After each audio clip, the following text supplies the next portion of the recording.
सर्व भावी शिक्षकांचे तसेच कार्यरत असलेल्या शिक्षकांचे आपल्या या यूट्यूब चॅनलमध्ये स्वागत आहे. मित्रांनो, आपण जर आपल्या या यूट्यूब चॅनलवरती नवीन असाल तर आपल्या चॅनलला लाईक करा, सबस्क्राईब करा आणि मित्रांपर्यंत पोहोचायला विसरू नका. आपण मागील काही दिवसापासून आपल्या या यूट्यूब चॅनलवरती TET संदर्भात गणित विषयाचे प्रत्येक सेशनमध्ये 30 गणितं अतिसंभाव्य प्रश्न कोणते असू शकतात ते घेत आहोत आणि यातीलच पुढचा भाग आपण आज घेणार आहोत. वेळ न वाया घालवता लगेच सुरू करूयात. बघा मित्रांनो, आपल्याला अगोदर आपली परीक्षा ही 21 जून रोजी होणार होती, पण आत्ताच 21 जून रोजी नीटची परीक्षा असल्या कारणाने आपला पेपर हा समोर गेला आहे आणि आता तो पेपर 28 जून रोजी होणार आहे. आपल्याला मोजून 30 ते 40 दिवस आता शिल्लक राहिलेले आहे आणि जर आपल्याला TET मध्ये पात्र व्हायचं असेल तर गणित विषयामध्ये आपल्याला 30 पैकी ज्याला 25 गुण मिळाले तो 100% क्वालिफाय होतो. त्यामुळे आपल्याला गणित विषयाचा अत्यंत सखोलपणे अभ्यास करायचा आहे आणि त्यामुळेच आपण फक्त गणित विषयासाठी विशेष लेक्चर सिरीज आपल्या यूट्यूब चॅनलवरती सुरू केलेली. चला बघा, तर आपण TET साठी खास पेपर 1 व पेपर 2 साठी एक टेस्ट सिरीज सुरू केली आहे. जर आपल्याला ही टेस्ट सिरीज घ्यायची असेल, टेस्ट सिरीजची किंमत फक्त पेपर 1 साठी 199 रुपये आणि पेपर 2 साठी 199 रुपये ठेवली आहे आणि जर आपण दोन्ही पेपर एकत्रित घेणार असाल तर 299 रुपयामध्ये आपल्याला ही संपूर्ण टेस्ट सिरीज मिळणार आहे. जर आपल्याला ही टेस्ट सिरीज घ्यायची असेल तर प्ले स्टोर वरती आपले ऍप आहे, ऍपचं नाव आहे PS करियर पॉइंट.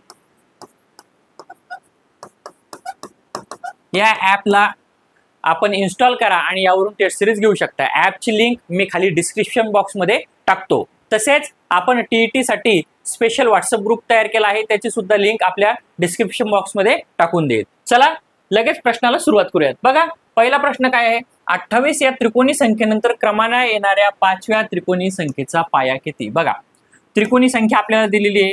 त्रिकोणी संख्या किती आहे? 28. याच्यानंतर बघा, याच्यानंतर क्रमाने येणारी 5वी संख्या आपल्याला काढायची आहे आणि ती संख्या काढल्यानंतर त्याच्यानंतरचा पाया किती आहे हे काढायचंय. मग यासाठी काय करायचं आहे?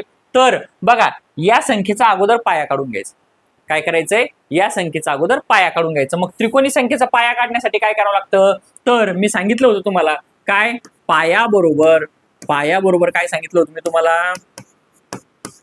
जी त्रिकोणी संख्या आपल्याला दिली आहे ती गुणिले 2. ठीक आहे, एवढं काढायचं. ते किती येतं? 56. आता या 56चे असे अवयव पाडायचे की त्या दोन लगतच्या संख्या असतील. काय सांगितलंय मी? त्या दोन लगतच्या संख्या असतील. मग 56चे असे दोन अवयव कोणते? तर 7 8 56. 7 आणि 8. ठीक आहे, मग यातला जो लहान अंक आहे किंवा जी लहान संख्या आहे तो त्याचा पाया असतो. मग यातली लहान संख्या किती? 7. म्हणजे 28 या संख्येचा पाया किती झाला?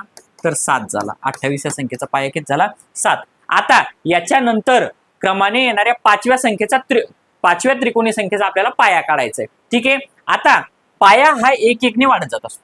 पाया काय होत असतो? 1 1 ने वाढत जात असतो. मग 7च्या नंतर 5 क्रमांकाचा आपल्याला पाया काढायचा आहे. मग 8 9 10 11 आणि 12. सरळ सरळ ती त्रिकोणी संख्या आपल्याला काढण्याची गरज नाही. पाया आपण डायरेक्ट काढू शकतो. तो किती येतो? 12. किती येतो? 12. म्हणून त्याचं 12 उत्तर. समजलं का? काय केलंय आपण? जर त्रिकोणी संख्या आपल्याला दिली असेल, तिले 2 न गुणायचं. जो गुणाकार येईल त्या गुणाकाराला असे 2 अवयव पाहायचे की जे लगतच्या संख्या असेल. मग 56 उत्तर आलं होतं. त्या लगतच्या 2 संख्या होत्या 7 आणि 8. त्यातली जी लहान संख्या असते तो त्या त्रिकोणी संख्येचा पाया असतो. तो किती झाला? 7. आणि मग आपल्याला 5व्या त्रिकोणी संख्येचा पाया काढायचा सांगितला होता. मग 7च्या नंतर आपण आणखी 5 मोजायचे. 8 9 10 11 12. म्हणून याचा पाया किती आला? तर 12 एवढा आला. समजलं? सोपा होता प्रश्न. ठीक आहे, त्यानंतरचा प्रश्न बघा. एक काम काही कामगार 18 दिवसात पूर्ण करतात. ठीक आहे, आपल्याला कामगारांची संख्या माहित नाही, पण ते काम ते किती दिवसात पूर्ण करतात? 18 दिवसात पूर्ण करतात. जर कामगारांची संख्या दुप्पट केली, म्हणजे कामगार दुप्पट वाढले. बघा, कामगार किती झाले? दुप्पट झाले. तर तेच काम पूर्ण करण्यासाठी लागणारे दिवस पूर्वीच्या किती पट होईल? बघा, जर 2 जण बघा आपण इथे एक उदाहरण घेतो, सांगतो मी तुम्हाला. जर दोन व्यक्ती एक काम 4 दिवसात पूर्ण करत असेल बघा, तर या व्यक्तींची संख्या वाढली, ती जर 4 झाली म्हणजे दुप्पट केली, तर काम किती दिवसात होईल रे? काम याच्या अर्ध्याच दिवसात होईल ना. किती दिवसात होईल? 2च दिवसात होईल, कारण या दोन्हीचा गुणाकार 4 दुने 8 हा या दोन्हीचा गुणाकार यायला पाहिजे. ठीक आहे, म्हणजे काय, जर कामगारांची संख्या दुप्पट झाली तर काम काय होतं, अर्ध्या दिवसातच पूर्ण होत असतं. किंवा काम जर दुप्पट वाढलं तर कामगारांची संख्या काय करावं लागेल आपल्याला, काय करावं लागेल, कामगारांची संख्या सुद्धा काय करावं लागेल आपल्याला, दुप्पट करावं लागेल. ठीक आहे, म्हणजेच काय, तर इथे काय होईल मग, आपले कामगारांची संख्या किंवा पूर्वीच्या किती पट होईल, तर अर्धपट. काय सांगितलं आहे, अर्ध्या दिवसातच ते काम पूर्ण होईल. ठीक आहे, त्यानंतरचा प्रश्न बघा, रोमन संख्यांच्या संदर्भाने विसंगत पर्याय ओळखा. आता रोमन संख्येच्या बाबतीत मी अगोदर जे काही व्हिडिओ तयार केले आहे त्या प्रत्येक उदाहरणामध्ये आपण रोमन संख्येवर आधारित एक उदाहरण घेतलं आहे, कारण परीक्षेत आपल्याला एक प्रश्न यावर येतो म्हणजे येतोच. तर पाठ कसा करायचं हे तुम्हाला सांगितलं होतं मी. काय, तर आपल्याकडे एक LCD आहे, पण ती कोणाची आहे, M म्हणजे माझी आहे. ठीक आहे, LCD M हे पाठ करायचं. L म्हणजे 50, L म्हणजे किती, 50. बघा, L म्हणजे 50, C म्हणजे 100, D म्हणजे 500 आणि M म्हणजे 1000. हे पाठ करायचंय. LCD M. यात पुन्हा आणखी लक्षात ठेवण्यासाठी विसरायचं नाही म्हणून C म्हणजे सेंचुरी, सचिन तेंडुलकरनं सेंचुरी केली, विराट कोहलीने सेंचुरी केली म्हणजे 100 रन काढले, C म्हणजे सेंचुरी. समजलं. आता इकडे या प्रश्नाकडे, X आणि L. बघा, जर एखादा मोठा अंक समोर असेल आणि त्याच्या मागे काही असेल तर याचा अर्थ काय असतो, या 50 मधून हे 10 काढून टाकायचे म्हणजे उत्तर किती येतं, 40. ते बरोबर आहे. बघा, हे 100 आहे, 100च्या मागे 10 लिहिलेले आहे म्हणजे त्याचं उत्तर येतं 90. बरोबर आहे. हे 10 आहे आणि हे 50 आहे. बघा, 50च्या समोर जर 10 असेल, 50 आणि 10 किती होतात, 60. इथे किती दिले, 40. म्हणून हेच उत्तर आपलं असणार आहे. पण पर्याय क्रमांक 4 सुद्धा बघून घेऊ. हे 10 आहे, 10च्या समोर 5 आहे म्हणजेच 15 आहे, म्हणून याचं उत्तर किती असणार आहे आपलं, विसंगत पर्याय कोणता असणार आहे, तर पर्याय क्रमांक 3. समजलं. ठीक आहे, त्यानंतरचा प्रश्न बघा, मिनिट काटा 12 वर असताना वेळ पाहिली. मिनिट काटा कितीवर आहे, 12 वर आहे. ठीक आहे, मिनिट काटा कितीवर आहे, 12 वर आहे. तेव्हा तास काटा व मिनिट काटा यांच्यात सरळ कोन तयार झाला होता. तास काटा व मिनिट काटा यांच्यात काय तयार झालं होतं, सरळ कोन तयार झाला होता. सरळ कोन म्हणजेच काय असतो, तर सरळ कोन म्हणजेच असतो इथे काटकोन. काय घ्यायचं आपल्याला, काटकोन. सरळ कोन नव्हता तो, तर तो काटकोन. तिथे लिहिण्यात काहीतरी गडबड झाली असेल. आणखी अर्ध्या तासाने त्या दोन काट्यांमध्ये किती अंशाचा कोन होईल. ठीक आहे, इथे सरळ कोनच्या ऐवजी आपल्याला लिहायचंय काटकोन. म्हणजेच काय, तर इकडे बघा, इथे मिनिट काटा इथे होता आणि यांच्यात काटकोन तयार झाला होता, म्हणजेच ती संख्या किती असणार आहे, 3 असणार आहे, म्हणजे 3 वाजले होते. आता आणखी अर्ध्या तासाने हा मिनिट काटा किती वर जाणार आहे, 6 वर जाणार आहे. ठीक आहे, याचं सूत्र मी तुम्हाला सांगितलं होतं. कोणतं, तर 11/2 m वजा 30h हे सूत्र आहे. मग लिहा 11/2. आता हे कितीवर गेलेलं आहे मिनिट काटा, 30 वर, वजा 30h म्हणजे कितीवर, 3 वर. करा 15, 165 वजा 90 म्हणजे किती येणार, 75. ठीक आहे, समजलंय. म्हणून याचं उत्तर किती, तर 75 हे याचं उत्तर असणार. ठीक आहे, समजतंय मित्रांनो. चॅनलला सबस्क्राईब करायला कुठेही हलगर्जीपणा करू नका.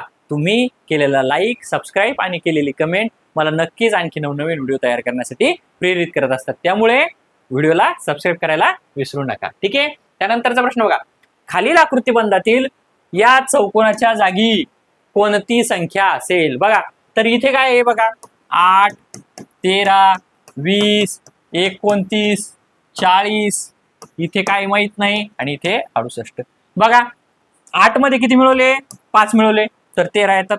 13 मध्ये 7, इथे 9, इथे 11. बघा, एक क्रम आहे, काय विषम संख्या क्रमाने आलेल्या.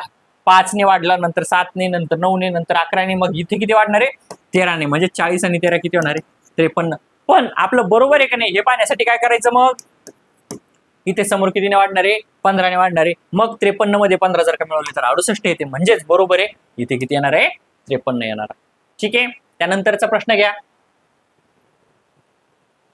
176 सेमी परिघ असणाऱ्या. बघा, एक वर्तुळ आहे, त्याचा परिघ हा किती आहे, तर 176 सेंटीमीटर आहे. वर्तुळात काढलेल्या चौरसाची बाजू किती असेल? बघा, हा एक वर्तुळ आहे आणि याच्या आतमध्ये म्हणजे इथे असं एक काय काढलेलं आहे? चौरस काढलेलं आहे. काय काढलेलं आहे? तर चौरस काढलेला आहे. हे एकमेकाला टच झालेले असतात. ठीक आहे. मग याची बाजू किती असेल ही बाजू आपल्याला काढायची. बघा, जर 176 परिघ दिलेला आहे तर मग अगोदर काय करायचं, याची त्रिज्या काढून घ्यायची किंवा याचा व्यास काढून घ्यायचा. ठीक आहे. मग तो काढण्यासाठी काय, तर परिघाचं सूत्र काय आहे, 2 पाय r बरोबर 176. ठीक आहे. आता 2 गुणिले 22/7 गुणिले r बरोबर 176. आता हे इकडे उलट करा, 176 गुणिले 7/22 गुणिले 1/2. 22 एक 22. अगोदर 2 ने देऊ, 2 16 2 16 22 एक 22 22 चोक 88 7 चोक 28. म्हणजेच त्रिज्या किती आली? 28 आली. आता ही त्रिज्या आली 28 म्हणजे त्याचा व्यास किती येणार? किती येणार त्याचा व्यास? तर 56 येणार. आता चौरसाचा व्यास बघा, चौरसाचा व्यास बरोबर काय सूत्र असतं? काय सूत्र असतं चौरसाचा व्यास बरोबर? तर बाजू गुणिले वर्गमुळात 2. काय असतं? बाजू गुणिले वर्गमुळात 2. मग आता बघा, बाजू किती दिलेली आहे आपल्याला माहिती आहे का? नाही, पण व्यास माहिती आहे आपल्याला 56. आणि मग हा वर्गमुळात 2 इकडे गुणिले होता, बरोबर? इकडे काय होणार? भागिले होणार. आता हा वर्गमुळातला 2 आपल्याला जर काढून टाकायचा असेल तर काय करायचं, याला आणखी वर्गमुळात 2 ने गुणा. ठीक आहे. खाली पण वर्गमुळात 2 ने गुणा. मग हे वर्गमुळात 2 आणि वर्गमुळात 2 ते किती येणार? तर हे बघा, 56 वर्गमुळात 2 खाली येणार 2. आता बे एक बे आणि येणार 28 म्हणजे 28 वर्गमुळात 2. त्याची बाजू किती झाली? तर 28 वर्गमुळात 2 सेंटीमीटर म्हणजेच पर्याय क्रमांक 4 याचा. समजलंय का? पुन्हा एकदा घ्यायचं. काय केलंय आपण? बघा, त्याचा व्यास काढायचा आहे. मग व्यास काढण्यासाठी त्रिज्या आपल्याला माहिती असायला पाहिजे आणि त्रिज्या काढण्यासाठी आपल्याकडे परिघाचं सूत्र होतं 2 पाय r. त्यामध्ये किमती टाकल्या आणि ते सोडवलं. आपली त्रिज्या आली 28, व्यास आला 56. आणि मग चौरसाचा जर का व्यास आपल्याला माहिती असेल तर त्याचं सूत्र काय असतं? बाजू गुणिले वर्गमुळात 2. म्हणजेच काय, तर मग त्यानुसार आपण हे सोडवलं आणि उत्तर किती आलं आपलं? 28 वर्गमुळात 2. ठीक आहे. त्यानंतरचा प्रश्न बघा, 48 मीटर लांबीच्या दोरीचे बघा, एक दोरी आहे आणि ही किती आहे? तर 48 मीटर. ठीक आहे. 3 मीटरचे समान तुकडे करायचे. याच्यात प्रत्येक तुकडा किती मीटरचा करायचा आहे? 3 मीटरचा करायचा आहे. हा 3 हा 3 हा 3 असे समान तुकडे करायचे आहेत. तर दोरीला किती ठिकाणी कापावे लागेल? बघा, जर तुम्ही व्यवस्थित लक्ष केलं तर आपण काय केलं असतं, लगेच 48/3 म्हणजे 16 32 16 48 लगेच 16 ठिकाणी कापावं लागेल आणि आपण उत्तर लिहून टाकलं असतं पर्याय क्रमांक 3 आणि हे उत्तर काय झालं असतं आपलं? चुकलं असतं. का? तर याचं रिझन असं आहे मित्रांनो, जर हे बघा, एक दोरी आपण एका ठिकाणी कापली तर त्याचे तुकडे किती होतात? 2 होते. बघा, जर 2 ठिकाणी जर का दोरी कापली तर 1 2 3 तुकडे होतात. 3 ठिकाणी जर का दोरी कापली, 1 2 3 ठिकाणी जर कापली तर 1 2 3 4 तुकडे होतात. म्हणजे एक तुकडा शिल्कीचा होत असतो. काय? एक तुकडा काय होत असतो? शिल्कीचा होत असतो. म्हणून इथं 16 ठिकाणी कापावं लागणार नाही आपल्याला, तर किती ठिकाणी कापावं लागणार आहे? 15 ठिकाणी कापावं लागणार. तेव्हा तिचे 3 मीटरचे 16 भाग. ठीक आहे. म्हणून याचं उत्तर हे 16 राहणार नाही, तर याचं उत्तर किती राहणार आहे? 15 राहणार. समजलंय? त्यानंतरचा प्रश्न बघा, काय प्रश्न वाचा एकदा, करा वाचन. काय? एका संख्येला 8 10 पुन्हा 12 ने भागले असता प्रत्येक वेळी बाकी 5 उरते. प्रत्येक वेळी बाकी किती उरतोय? 5 उरतो आहे. तर खालीलपैकी ती संख्या कोणती? बघा, खालीलपैकी काय सांगितलं आपल्याला? ती संख्या कोणती? 8 ने भागितलं, त्यानंतर 10 ने भागितलं आणि 12 ने भागितलं तरी बाकी किती उरतं? 5 उरतं. याच्यामध्ये आपल्याला काढावं लागत असतो एलसीएम. ठीक आहे. मसावी आणि लसावी. पण आपण मसावी आणि लसावीचं डोकं लावायचं नाही. असा जर प्रश्न आला परीक्षेमध्ये तर काय करायचं? सरळ सरळ पर्यायावरून जायचं, पर्याय पाहायचा, 3 ने भागाकार देऊन पाहायचा. वेळ आपल्याला 30 सेकंद शिल्लक लागेल. ठीक आहे. वेळ आपल्याला 30 सेकंद शिल्लक लागेल, पण उत्तर चुकणार नाही. त्यामुळं असं गणित आलं, एलसीएम एचसीएम मसावी लसावी यात डोकं लावायचं नाही. आपल्याला 1 मार्क घ्यायचा आहे. मग तो कसा घ्यायचा? सरळ सरळ या 8 ने याला भागायचं. 8 त्रिक 24 उरले 4. बाकी किती उरले पाहिजे? 5. पहिल्याने जात नाही म्हणून हे चूक. ठीक आहे. आता इथे एक ट्रिक पण आहे बघा, जर 10 ने भागितलं तर बाकी किती उरले पाहिजे? 5. मग प्रत्येक संख्येला याला 10 ने भागितलं तर याच्यात बाकी 8 उरते, याला 10 ने भागितलं याला 2 उरते, याला 10 ने भागितलं 4 उरते, आणि याला 10 ने भागितलं तर किती उरते? 5 उरते. म्हणजेच काय, एकच पर्याय असा आहे की त्याने 10 ने भागितल्यावर 5 उरते, म्हणून काय तेच उत्तर असणार आहे. समजलंय का? पर्याय क्रमांक 3 याचं उत्तर. ठीक आहे. मी ज्या वेळेला सांगत असतो त्यावेळेला काय करायचे, तुम्ही वही आणि पेन घेऊन स्वतः पण प्रश्नाचं उत्तर सोडून बघायचं. याने काय होणार आहे, तर तुम्हाला ते येतं की नाही फक्त लक्ष द्यायचं, व्हिडिओ बघायचा असं करू नका. ठीक आहे. आणि आपल्या चॅनलला सबस्क्राईब करायला विसरू नका, चांगलं असतं ते. ठीक आहे. त्यानंतरचा प्रश्न बघा. बघा, तर हे किती, तर 1.5 गुणिले 4 म्हणजेच ते येतं 6.0 म्हणजे 6, आणि भागिले 3 म्हणजेच किती येतं? 2. एवढं सोपं प्रश्न होता. परीक्षेमध्ये असे सोपे सोपे सुद्धा प्रश्न तुम्हाला येत असतात. ठीक आहे. त्यानंतरचा प्रश्न बघा. एका वर्तुळाकृती मैदानाचा व्यास, एका वर्तुळाकृती मैदानाचा व्यास काहीतरी चुकलंय का इथे? 70 आहे. त्यामध्ये असलेल्या आयताची लांबी. ओके, ठीक आहे. एक वर्तुळाकृती मैदान आहे, त्याचा जो व्यास आहे, ठीक आहे, त्याचा तो 70 मीटर आहे. त्यामध्ये असलेल्या आयताची लांबी, बर याच्यामध्ये एक आयत आहे, ठीक आहे, एक आयत आहे आणि त्याची लांबी म्हणजे हे किती आहे? 70 मीटर आहे. जर आयताचे चारही कोपरे वर्तुळाच्या परिघावर असतील, हे वर्तुळाचे, म्हणजेच हा झाला व्यास. हा काय झाला आपला? व्यास. आणि व्यास किती दिलेला आहे आपल्याला? 70 दिलेलं आहे. हे 56 दिलेले आहे. हे किती दिलेले आहे? 56 दिलेले. ठीक आहे. जर आयताचे चारही कोपरे वर्तुळाच्या परिघावर असतील तर त्याची रुंदी काढायची. ही रुंदी काढायची. बघा, आयताचे क्षेत्रफळ बरोबर आपल्याला माहिती आहे काय आहे? लांबी गुणिले रुंदी. पण इथे आपल्याला मित्रांनो कर्ण दिलेला आहे. चौरसाचा कर्ण जर का दिलेला असेल तर चौरसाचा कर्ण बरोबर बाजू गुणिले वर्गमुळात 2 हे सूत्र आहे. पण आयताचा जर का कर्ण दिलेला असेल तर आयताचे कर्णाच्या वेळेला सूत्र काय आहे? आयताची लांबीचा वर्ग गुणिले रुंदीचा वर्ग बरोबर त्याच्या कर्णाचा वर्ग हे सूत्र आहे. मग द्या ते सूत्रामध्ये किमती टाका, म्हणजे लांबीचा वर्ग गुणिले रुंदीचा वर्ग बरोबर कर्णाचा वर्ग. आता इथे आपल्याला दिलेलं आहे काय? दिलेलं आहे लांबी दिलेली आहे 56, त्याचा वर्ग करायचा, रुंदीचा वर्ग आपल्याला काढायचा आहे किंवा रुंदी काढायची, कर्णाचा वर्ग दिलेला आहे 70. करा 56चा वर्ग. बघा 56चा वर्ग करूयात आपण इथं. 6 6 36 6 8 3 6 5 30 आणि 3 33 0 5 6 30 0 8 3 5 5 25 3 28 6 3 1 3 31 36 किती आलंय? 31 36. इथे इथे गुणिले नाही राहत, अधिक राहत. काय राहते इथे? अधिक राहत. ठीक आहे. मग 31 36 अधिक रुंदीचा वर्ग बरोबर 70चा वर्ग किती येतो? 4900. आता हे इकडे अधिक मध्ये, इकडे काय होणार? वजाबाकी मध्ये जाणार. तर इथे वजाबाकी मध्ये 4900 वजा 31 36 करा वजाबाकी. इथे 9च्या ऐवजी 8, इथे 10, इथे 9, इथे 10, 4 6 7 1 17 64 किती आले? 1764. रुंदीचा वर्ग बरोबर 1764. आता याचं काढायचंय वर्गमूळ. मग अशा वेळेला काय करायचंय? आता पाहायचे पर्याय.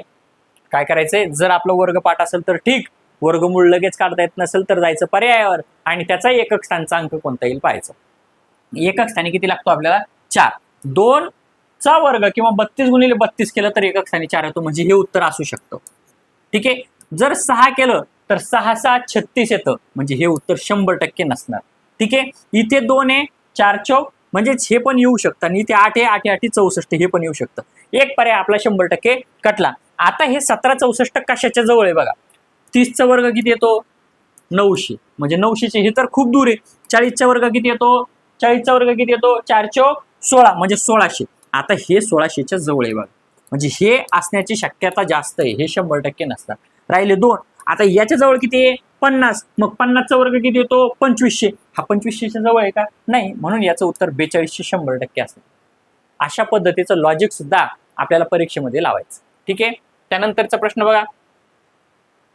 रोहनचे मासिक वेतन. ठीक आहे. हे बघा,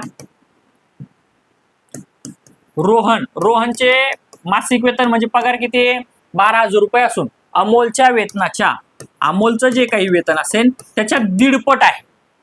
त्याचे किती आहे 1.5 म्हणजेच याचे 3 हिस्से करायचे 4 आणि मग 4 दोन्ही किती येतं 8. बघा 8च्या अर्धे 4 याच्या 1.5 ही वेतन झालं. समजलं का? म्हणजेच अमोलचे वेतन किती आले तर 8,000 आणि नंतर अमोलच्या वेतनाच्या दुप्पट चेतनचे अमोलच्या दुप्पट आहे म्हणजे किती झाले 16,000 रुपये. तर चेतनचे मासिक किती झालं उत्तर 16,000 रुपये याचं उत्तर असणार. ठीक आहे. त्यानंतरचा प्रश्न बघा.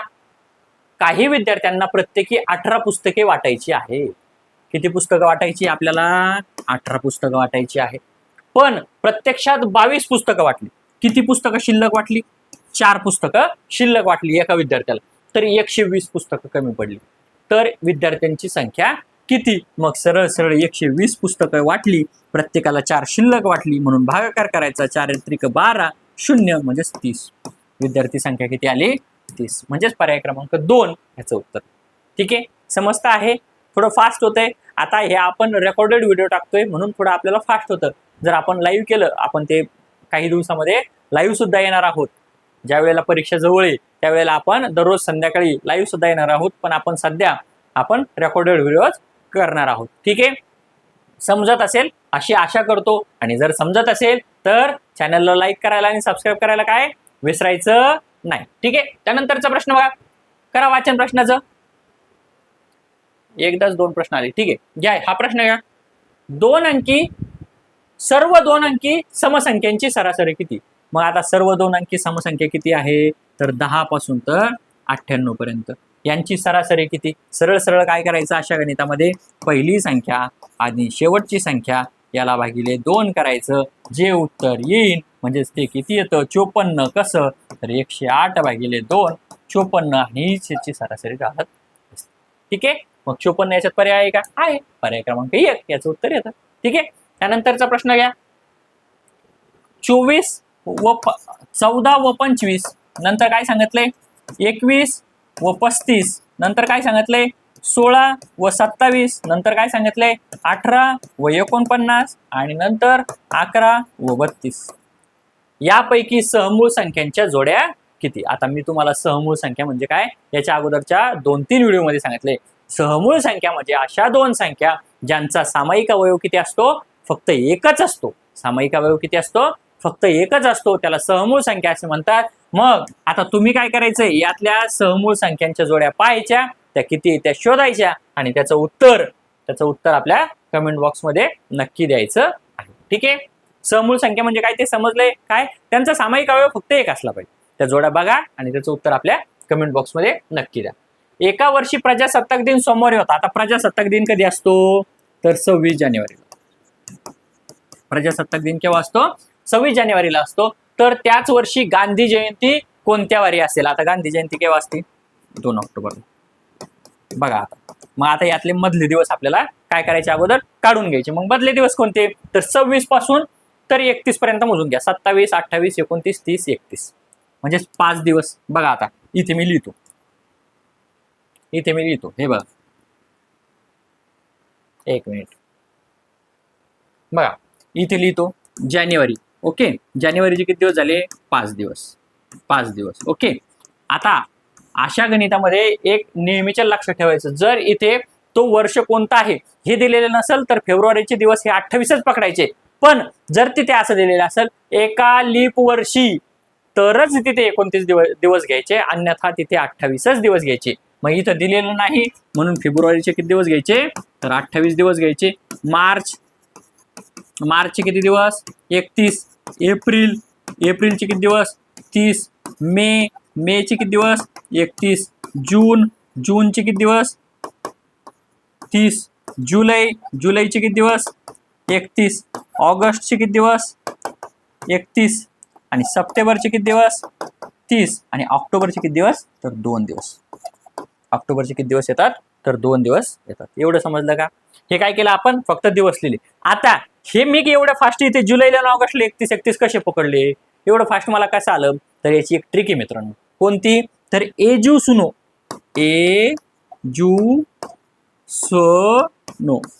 आपण हे एजी सुनो असंही करू शकतो. आपल्या घरचे म्हणत असतात एजी सुनो, हे की नाही, तर तेच हे एजू सुनो लक्षात ठेवायचं. ए म्हणजे एप्रिल, जू म्हणजे जून, स म्हणजे सप्टेंबर आणि नो म्हणजे नोव्हेंबर. हे 4च महिने असे की त्याच्यात 30 दिवस असतात आणि फेब्रुवारीत 28 किंवा 29, इतर सर्व महिन्यामध्ये 31 दिवस असतात. त्यावरून हे मी एकदम फास्ट लिहिलेलं आहे. ठीक आहे, आता करा याची बेरीज. 8 आणि 5 13, 14 15 16 17 18 19 9, हातचा आला 1, 3 आणि 4, 4 आणि 3 7 आणि 3 10 आणि 3 13 आणि 3 16 17 18 19 20 21 22 23 24, 249. किती आले?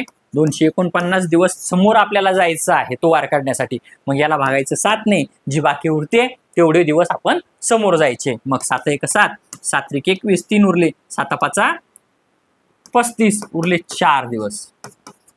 किती दिवस उरले? तर 4 दिवस उरले. आता सोमवारी, मग तिथून समोर 4 दिवस जायचं. मंगळवार, बुधवार, गुरुवार आणि शुक्रवार. म्हणजेच कोणता वार येईल गांधी जयंतीला? शुक्रवार येईल. समजलंय का? काय केलंय? तर सरळ सरळ आपण महिने काढून, दिवस काढून घेतले, त्यांची बेरीज केली, त्याला 7 ने भागितलं, जेवढे उरले तेवढे दिवस आपल्याला समोर जावं लागत असतं. ठीक आहे, त्यानंतरचा प्रश्न बघा. काय प्रश्न आहे? करा प्रश्नाचं वाचन. तर एका विशिष्ट रकमेमध्ये 1/3 पट, नंतर काय दिलेले? रियाला, हा ओके ओके ओके, रियाला किती रक्कम दिलेली आहे? तर 1/3 रक्कम. रिया 1/3, अमोलला 1/4. ओके, नंतर 1/5 रक्कम कोणाला दिली? स्नेहा 1/5. नंतर आणि 1/2 विनयला. 1/2 कोणाला दिली? विनयला दिलेली. ठीक आहे, तर अनुक्रमे सर्वात कमी आणि सर्वात जास्त रक्कम कोणाला दिली? बघा, इथं 3 मधला एक हिस्सा दिलाय, 4 मधला एक हिस्सा दिलाय, 5 मधला एक हिस्सा दिलाय आणि 2 मधला एक हिस्सा दिलाय. अशा याच्यामध्ये जो हा असतो जास्त हिस्स्यामधून कमी हिस्सा देणं, तर तो असतो सर्वात लहान. म्हणजे स्नेहा झाली सर्वात लहान. मग यातली सर्वात लहान कोणता आहे? तर स्नेहा. आणि सर्वात मोठा कोणता असतो? तर 2 हिस्स्यामधून एक हिस्सा, म्हणजे अर्धा हिस्सा दिला, म्हणून विनयाला सर्वात मोठा. म्हणून याचं उत्तर किती? तर पर्याय क्रमांक 2 हे राईट. ठीक आहे, त्यानंतरचा प्रश्न घ्या. आयत हा असतो हे विधान पूर्ण करण्यासाठी योग्य ठरणाऱ्या बाबी कोणत्या? मग आयत काय असतो? तर समांतरभुज चौकोन असतो. बरोबर आहे, आयताच्या समोरासमोरील बाजू काय असतात? तर समांतर असतात, म्हणून हे बरोबर आहे. पर्याय आपलं बरोबर आहे.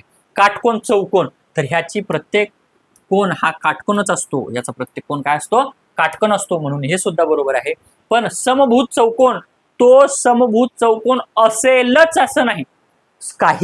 काही प्रश्नामध्ये तो समभुज चौकोन असतो, पण प्रत्येक याच्यामध्ये तो समभुज चौकोन असतो का? नाही, म्हणून हे चूक आहे. म्हणजेच पर्याय अ आणि ब हे दोनच बरोबर आहे, म्हणून पर्याय क्रमांक 2 याचं उत्तर. ठीक आहे, त्यानंतरचा प्रश्न बघा. काय प्रश्न आहे? वाचा एकदा.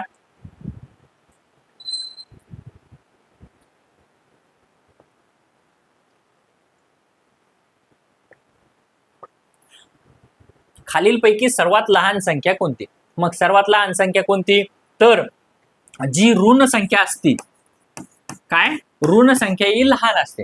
मग यातली ही धन आहे म्हणून ही राहणार नाही, आणि ही धन आहे म्हणून ही पण राहणार नाही. आता त्यातले राहिले 2 आणि -0.32. तर याच्यामध्ये काय असतं?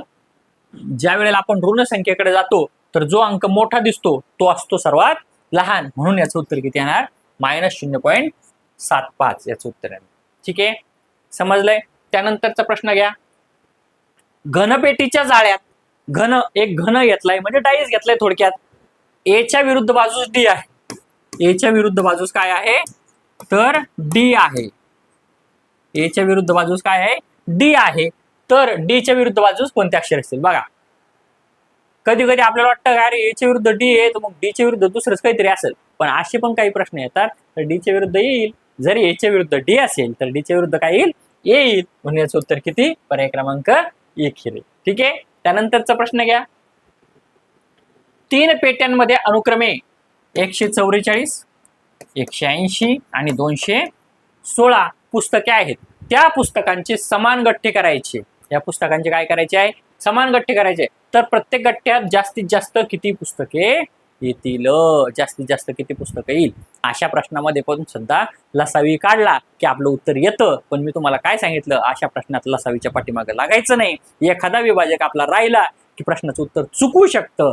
चुकेलच असं नाही, त्याची जर आपण चांगली प्रॅक्टिस केली तर बरोबर सुद्धा येतं. पण इथे डोकं लावत बसायचं नाही. आपल्याला फक्त परीक्षेत काय व्हायचंय, पात्र व्हायचंय. मग पात्र होण्यासाठी काय करायचंय, सरळ सरळ पर्यायावरून जा. मग जास्तीत जास्त सांगितलं म्हणून सर्वात मोठा पर्याय अगोदर पाहायचा. कमीत कमी जर का सांगितलं तर सर्वात लहान पर्याय पाहायचा. मग जास्तीत जास्त सांगितलं म्हणून 36, जर 36 नाही याला भाग गेला, याला भाग गेला, याला भाग गेला तर तेच उत्तर येईल. जर नाही गेला तर मग 24 पाहायचं. जर त्याने नाही गेला तर मग 18 पाहायचं आणि 12 पाहायचं. वेळ शिल्लक एखादा मिनिट लागेल पण उत्तर 100% बरोबर येईल. आता तुम्ही काय करायचंय, याने भागाकार देऊन पहा आणि याचं उत्तर किती येतं तर ते काय करायचंय आपल्या कमेंट बॉक्समध्ये नक्की. ठीक आहे. प्रश्न क्रमांक 22 बघा. 74,500. Okay okay okay okay okay. इथे काय झालंय मित्रांनो, आपण काय करूया, 74,562 दिलंय बघा. संख्येत उजवीकडील 5ची स्थानिक किंमत डावीकडील 5च्या स्थानिक किमतीच्या किती पट आहे. आता इथे 5 एकच वेळा आलाय. आपण काय करूयात, या 2च्या ऐवजी 5 घेऊ. या 2च्या ऐवजी काय घेऊ आपण, 5 घेऊ. या 2च्या ऐवजी काय घ्यायचंय, 5 घ्या. म्हणजे काय होईल, प्रश्न आपल्याला नेमका कसा येतो ते आपल्याला समजेल. काय सांगितलंय तर उजवीकडील 5ची स्थानिक किंमत ही 5. 5ची स्थानिक किंमत किती आहे, 5ची. डावीकडील स्थानिक किंमत ही किती आहे, 500. याच्या किती पट आहे तर किती पट आहे, ही 5 याच्या किती पट आहे सांगा मला. हे 5 याच्या किती पट आहे. तर याच्यासाठी काय करावं लागेल आपल्याला, या 5ला याने भागायचं तर ते किती येतं, 1/100 पट. 100 पट येत नाही तर त्याचं उत्तर किती येतं, 1/100 पट. ठीक आहे. म्हणजेच याचं उत्तर पर्याय क्रमांक 2 हे येईल. ठीक आहे. त्यानंतरचा प्रश्न बघा. समभुज चौकोनाच्या प्रत्येक कोण किती अंशाचा असतो. जो समभुज चौकोन असतो तो आयत असतो किंवा चौरस असतो. बरोबर का. किती समभुज म्हणजे आयत नसतोच, प्रत्येकाच्या बाजू सारख्या असतात. आणि चौरसाच्या सगळ्या बाजू सारख्या असल्या तो काय असतो तर त्याचा प्रत्येक कोण किती असतो तर 90 अंशाचा असतो. ठीक आहे, समजलंय. त्यानंतरचा प्रश्न घ्या. 15 सेमी गुणिले 20 सेमी आयताकृती कागदाच्या, बघा एक आयत आहे कागद, 15 सेमी गुणिले 20 सेमी आहे म्हणजे त्याची लांबी 20 आणि रुंदी 15 सेमी आहे. कर्णावर कापून म्हणजे याचा हे कापलंय आणि अशा 2 पताका तयार केल्या. अशा काय केलंय, 2 पताका तयार केला. तर एका पताकाची परिमिती किती, म्हणजे आपल्याला काढायचं काय, हे बघा, हे इथपासून हे आणि ही एवढ्याची परिमिती आपल्याला काढायची. ठीक आहे. मग आता परिमिती काढण्यासाठी आपल्याला काय करावं लागेल, कर्ण काढावं लागेल. मग कर्णाचा वर्ग बरोबर लांबीचा वर्ग अधिक रुंदीचा वर्ग. ठीक आहे. मग आता कर्णाचा वर्ग आपल्याला माहिती नाही. ठीक आहे. मग लांबीचा वर्ग माहिती आहे, लांबी म्हणजे 400 येईल, 20 गुणिले 20 अधिक रुंदी आहे 15, मग ते येतं 225, हे येतं 625. जर कर्णाचा वर्ग 625 असेल तर 625चं वर्गमूळ काढा, ते किती येतं 25 येतं. किती येतं 25 येतं. म्हणून कर्ण किती झाला 25. बघा आपल्याला या 2 बाजू माहिती आहे आणि ही आयताच्या समोरासमोरील बाजू सारख्या असतात म्हणून ही पण माहिती झाली आपल्याला. ही किती आहे तर 20 आणि त्याची परिमिती काढायची म्हणजे याची करा बेरीज, 25 अधिक 20 अधिक 15, 5 आणि 5 10 0 चालेल 1, परिमिती किती आली 60 आली. जर तुम्हाला याचं 60 आहे का, आहे, पर्याय क्रमांक 1 उत्तर. पण जर परीक्षेत असं आलं असतं काय तर 2 त्रिकोणी पताका तयार केल्या तर या एकाच्या ऐवजी 2 आला असतं. बघा या एकाच्या ऐवजी 2 पताकांची परिमिती किती तर ती 60 आणि 60 120 आली असती. काय 60 आणि 60 120 आली असती.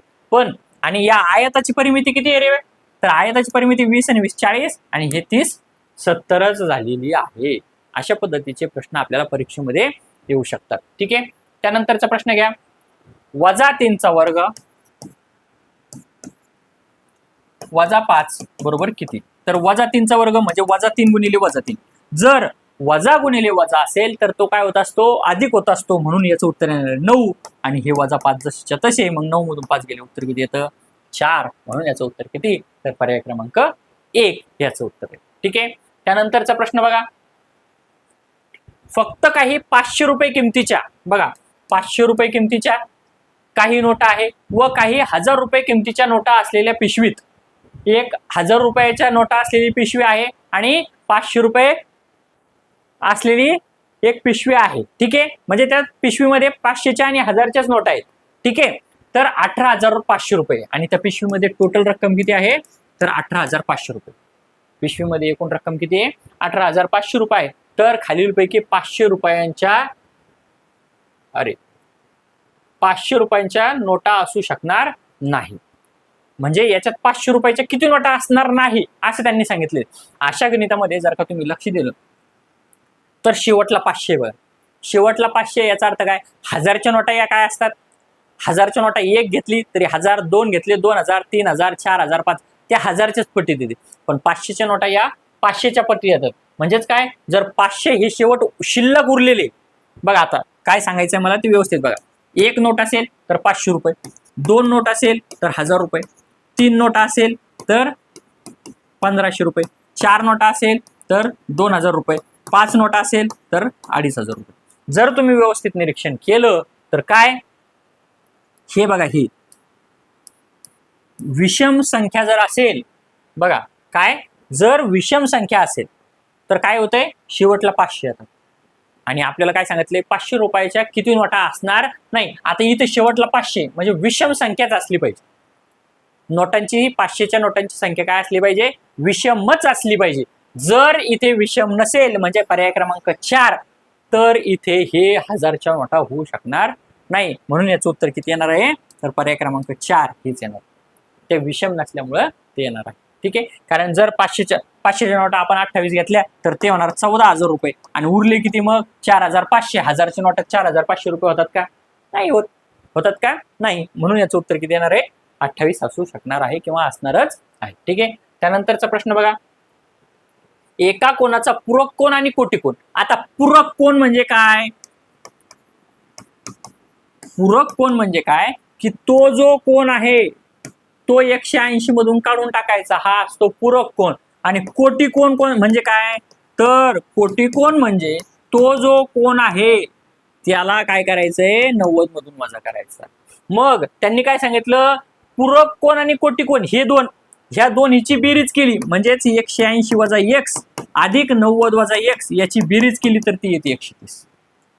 ठीक आहे, आणि मग याची बेरीज ती येते 270 वजा 2x बरोबर 130. आता हे इथे 270 अधिक मध्ये इकडे जाऊन वजा होणार म्हणजे वजा 2x बरोबर 130 वजा 270. मग 130 मधून 270 जात नाही पण मग 270 मधून 130 काढा तर ते किती येतात 140. हे वजा 140 आणि वजा 2x वजा वजा कट करा म्हणजे 2x बरोबर 140. आता 2x बरोबर 140 जर आलं तर आपण x बरोबर काय आणणार आहे 70, कारण हे इकडे भागाकारामध्ये जाणार आणि उत्तर येणार. म्हणून याचं उत्तर किती येणार आहे 70. उत्तर किती येणार आहे 70 येणार आहे. इथे पर्याय देताना आपले चुकले आहे. ठीक आहे, तर याचं उत्तर किती येणार 70 आणायचं. ठीक आहे, समजलंय का, याचं उत्तर किती असणार आहे आपलं 70. काय केलंय दोन्हींची बेरीज केली ती किती येते ते लिहिलं, कॅल्क्युलेशन केलं आणि उत्तर काढलेलं आहे. ठीक आहे, त्यानंतरचा प्रश्न बघा. आता आलेखावर आधारित प्रश्न आहे बघा. बघा काय प्रश्न आहे, वरील आलेख हा 2024 मध्ये विद्यार्थ्यांनी परीक्षा देण्यासाठी निवडलेले विषय दर्शवितो. एकूण विद्यार्थी किती आहे 300. एकूण विद्यार्थी आता इथे मी लिहून ठेवतो, एकूण विद्यार्थी किती आहे 300 विद्यार्थी आहे हे सगळे मिळून. आता बघा अशा गणितामध्ये हा जो वर्तुळाचा हा जो कोन असतो हा आपल्याला माहिती पाहिजे. तर तो किती कोन असतो 360. तो किती अंशाचा असतो कोन 360 अंशाचा कोन असतो, हे एक लक्षात ठेवायचं. ठीक आहे, आता बघा 13% हे सर्वांची बेरीज येणार आहे 100. ठीक आहे, आता बघा जर 13%, 24%, 12%, 17% हे 100 आले. आता बघा एकूण किती आहे 300. आता 100 मध्ये 13 तर मग 300 मध्ये किती 13 1 16, 13 1 13, 13 2 26, 13 3 39. अशा पद्धतीने आपण लक्षात ठेवायचं आहे. आता प्रश्न वाचा, समाजशास्त्र व मानसशास्त्र. आता समाजशास्त्र किती आहे इथे 18%, समाजशास्त्र किती आहे 18% आणि मानसशास्त्र किती दिलेलं आहे आपल्याला 12%. या दोन विषयात मिळून परीक्षा देणाऱ्या विद्यार्थ्यांची संख्या ही बघा, दोन विषयात मिळून परीक्षा देणारे विद्यार्थी किती होतात? 30%. आता 300च्या 30%, 300च्या 30% म्हणजे ते येतात 90. किती येतात? 90. म्हणजे या दोन्ही मिळून एकूण विद्यार्थ्यांनी किती परीक्षा दिलेली आहे? 90 विद्यार्थी. संस्कृत आणि इतिहास, मग इतिहासमध्ये किती आहे? 16. संस्कृतमध्ये किती आहे? 24. 16 आणि 24 किती येतात? 40. जर 100 पैकी 40 तर 300 पैकी किती येणार? 4 12 म्हणजेच 120. किती येणार आहे? 120 येणार आहे. मिळून परीक्षा देणाऱ्या विद्यार्थी संख्येपेक्षा कितीने कमी आहे? मग 190 हे 120 पैकी कितीने कमी आहे? तर 30 ने कमी, म्हणजेच पर्याय क्रमांक 3 याचं उत्तर आहे. समजलंय?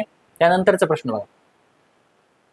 जर बघा आता ही 2024 आली की एकूण विद्यार्थी संख्या 300. 2025 मध्ये परीक्षा देणाऱ्या विद्यार्थ्यांची संख्या ही 2024 मध्ये परीक्षा देणाऱ्या एकूण विद्यार्थी संख्येपेक्षा 20% ने वाढली. म्हणजे याच्यापेक्षा 20% वाढली, म्हणजे 300चे 20% आणखी वाढले त्याच्यात, म्हणजे 60 विद्यार्थी वाढले. म्हणजे 2025 मध्ये किती विद्यार्थ्यांनी परीक्षा दिलेली आहे? तर 360 विद्यार्थ्यांनी परीक्षा दिलेली आहे. तर 2025 मध्ये एकूण किती विद्यार्थ्यांनी परीक्षा दिली? तेच उत्तर आहे 360. समजलंय? त्यानंतरचा प्रश्न घ्या. आणि आजचा शेवटचा प्रश्न, इतिहास विषयाची परीक्षा देणाऱ्या विद्यार्थ्यांच्या संख्येचा इतिहासचा 16%. ठीक आहे. जर आपण केंद्र कोन म्हणजेच कोणामध्ये रूपांतर केले तर किती अंशाचा कोन होईल? बघा, 100ला 16. आता कोन तयार करायचा आहे म्हणते ते, मग कोन एकूण कोन किती असतो वर्तुळाचा? 360ला किती? अशा पद्धतीने करायचं. मग 360 गुणिले 16 भागिले 100. एकच शून्य करतो, एक शून्य घेतो, 10 राहते. किती राहते? 10. करा 36 गुणिले 16 करा. 16 × 96 8 9. 16 × 48 48 9 57 म्हणजे 576. आता 576 भागिले 10 किती येणार? 57.6 अंशाचा कोन राहणार आहे. म्हणजेच पर्याय क्रमांक 1 इथे 1 द्यायचं राहिलं आपलं. पर्याय क्रमांक 1 याचं उत्तर राहणार. ठीक आहे.